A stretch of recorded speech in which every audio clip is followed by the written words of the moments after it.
So, for women listening who are quietly exhausted but outwardly successful, what questions should they ask themselves before making the next big decision? Well, what will bring you joy, right? Because I live in this world where every morning I get up, I meditate, I try to find the joy every day. And a lot of times it's really hard to, and it's stressful. And but I think it's understanding that, if you miss today and you don't have any joy, you never get this day back and you never have that day. So for me, it's understanding. I was talking to another colleague of mine, um, who was saying that they're just really burnt out, and they do really good work. And they're just Mhm. really burnt out, and trying to figure out how long should they continue this pace, which is almost every colleague of mine. And then you make the decision as to what's best for you, what's best for your family.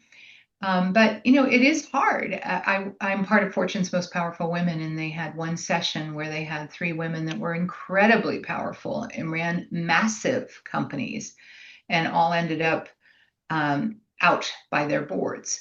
Yeah. And they were talking about what life was like after the big job. And a lot of times, these companies were not set up for success in a way that a lot of others are, which also creates more opportunities for women, right? Women get a lot of those jobs versus men, and are maybe not given the same amount of time to do the turnarounds or et cetera. So, but it was fascinating to listen to, how you get your equilibrium back after leaving, quote unquote, the big job. Yeah. Because a lot of us derive sense of self from work.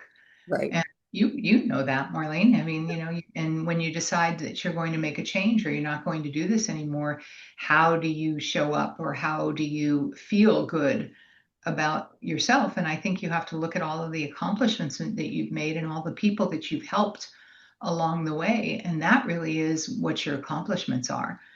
Doesn't matter if you have your CEO seat or not. If I think of my friends, I have a couple of friends, good friends, that are in that world, that are at that level, but the majority of my friends have been my friends forever, Hmm. and all different walks of life. Some that stayed home with their kids, some that did this, some that did that, and but everybody's okay. It's Hmm. o- it's okay not to be the biggest fish in the sea. Right. You will be fine. No, Find things that you're interested in, and spread the love there.